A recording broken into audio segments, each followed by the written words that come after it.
No one saw the ship enter the atmosphere. No alarms, no radar alerts, no sonic booms. Just a ripple of clouds over the North Atlantic and a flash of green light that the satellites couldn't trace. The world only learned of it hours later when a trawler from Iceland's coast sent a trembling radio transmission. There's something alive floating in the wreckage. By the time Commander Ethan Reyes arrived on site, the sea was still boiling. The crash site stretched for kilometers, twisted metal, fragments of glowing alloys, and waves hissing with static electricity. The air smelled of ozone and salt. Ethan was a first contact specialist for the United Earth Coalition, a soldier, and a diplomat in equal measure. He'd seen strange things before: drifting derelicts, alien drones, even the empty husk of a Jovian surveyor swallowed by a black fog. But this felt different. The first divers found her at dawn. Suspended inside a broken capsule was what looked like a woman. Humanoid, pale blue skin faintly glowing, hair like strands of light, breathing shallowly beneath a cracked glass pod. She wasn't human, but she wasn't monstrous either. Vitals? Ethan asked as medics lifted her onto the deck. Stable somehow, replied Dr. Hahn, their lead xenobiologist. Her physiology is beyond us. No visible injuries, but her body's healing itself, regenerating tissue faster than we can record. The crew fell silent as her eyes fluttered open. They were not eyes in the human sense. They shimmered with layered color, violet and silver and a faint trace of green, as if galaxies themselves were reflected inside. And then she looked straight at Ethan. Her lips parted. No words came, just a faint hum, like a broken radio transmission. Easy, Ethan whispered, raising a hand. You're safe now. We're here to help. But she didn't understand. Not yet. She reached toward him weakly, her fingers brushing his sleeve. For a second, her skin pulsed with faint light, and Ethan felt something. A whisper not in words, but emotion. Fear. Pain. And beneath it all, something deeply human. Loneliness.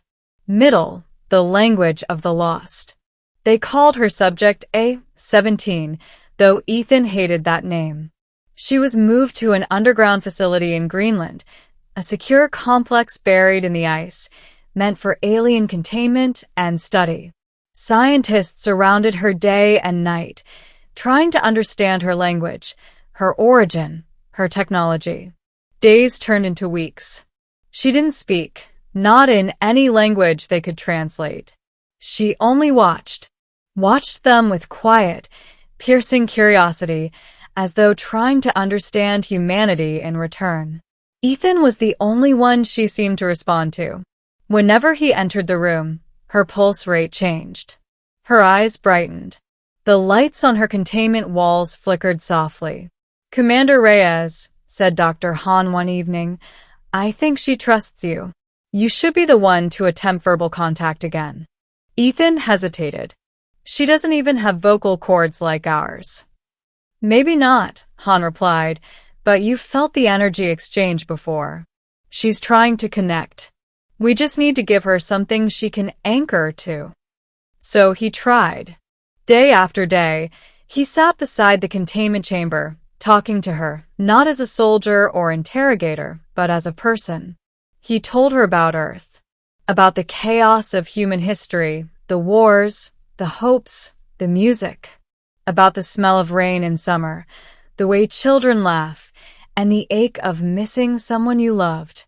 And every day, she listened, silent and still, but never indifferent. Then one night, everything changed. A blackout swept through the facility. Emergency lights flashed red as alarms blared. Ethan sprinted down the corridor, reaching her chamber to find the energy field flickering, and her standing outside it. The guards raised their weapons instantly. Stand down, Ethan barked. Don't shoot. She didn't run, didn't attack. She looked around, dazed, frightened by the noise, the shouting. And then her gaze locked on Ethan. She whispered something, so soft he barely heard it. Her voice was trembling, fragile, as if unused for centuries. "You think I'm dangerous." The room went still. It was the first time she had spoken. Ethan lowered his weapon. "No," he said quietly. "I think you're lost." For a moment, the tension broke. The guards eased. The lights flickered back to life. And she fainted, collapsing into his arms, whispering one last phrase before the darkness took her. "Then maybe you're not like the others." The truth unraveled. When she awoke again, she was different. The containment walls no longer flickered when she moved. She sat upright, eyes focused. "Can you understand me?" Ethan asked. She nodded slowly. "Yes." Her voice was melodic, distant, like an echo through water. The linguists rushed to record everything, but she only spoke when Ethan was near. "My name," she said one day, "is Lira." Dr. Han's team began connecting the dots. Her genetic makeup carried markers never before cataloged. Her cells could survive vacuum exposure. The wreckage of her ship held fragments of human DNA sequences, almost as if her species had studied, or even integrated, human biology. "Commander," Han said grimly, "she may not just be an alien. She might be part human." That revelation rocked the coalition. Suddenly, Lira wasn't just a visitor. She was a mirror. Proof that somewhere, somehow, humanity had touched the stars before. But not everyone saw it that way. General Strauss, head of Earth Defense, demanded she be transferred to a military facility. "If she's part human, she's ours," he argued. "We need to know what she knows and if she's a threat." Ethan protested. "She's not a weapon." "Then prove it," Strauss snapped. "Before someone decides she is." Middle TO climax, the monster within. Lyra's condition began to worsen under the stress of the experiments. She stopped speaking. The glow in her veins dimmed. One evening, Ethan found her trembling in the isolation cell, hands pressed to the glass. "They're afraid of me," she whispered. "I see it in their eyes." "They're afraid of what they don't understand," he said softly. Her eyes filled with faint light again. Tears, glowing silver. "You think I'm a monster too, don't you?" Ethan froze. The words cut through him like a blade. He stepped closer to the glass, voice steady. "No, Lira. I think you're proof that we're not alone, and that maybe we were never meant to be." Something inside her broke then, not in despair, but in release. Her glow brightened, the air vibrating faintly with energy. "I can't stay here," she said. "They will destroy me." Ethan knew she was right. Orders were already being signed.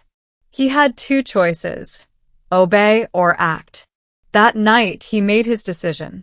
He deactivated the surveillance feed and entered her cell. "You'll never survive outside without help," he said. "The cold, the air." "I don't need air," she said with a faint smile. "But I do need someone to believe in me." He held out his hand. "Then let's get you out of here." They escaped through the maintenance shafts, alarms chasing them through the ice tunnels. Drones swarmed the corridors, lights slicing through the dark. Lira moved with impossible grace, energy rippling from her palms to disable cameras and doors. At the final gate, she paused. "Ethan, you can't come with me." "The hell I can't." She touched his chest gently, and for the first time, he felt her completely.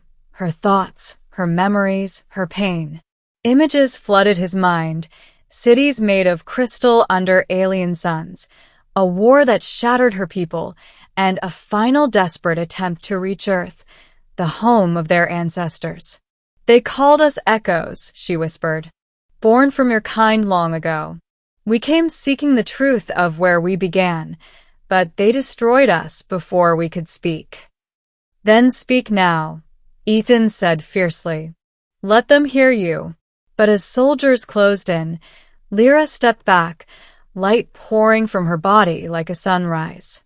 I will, she said, but not here. She looked at him one last time, eyes filled with sorrow and gratitude. Tell them I wasn't a monster. And then she was gone, vanishing into pure light, leaving nothing but a wave of warmth and silence behind. Ending, the echo and the answer. Weeks later, the world changed.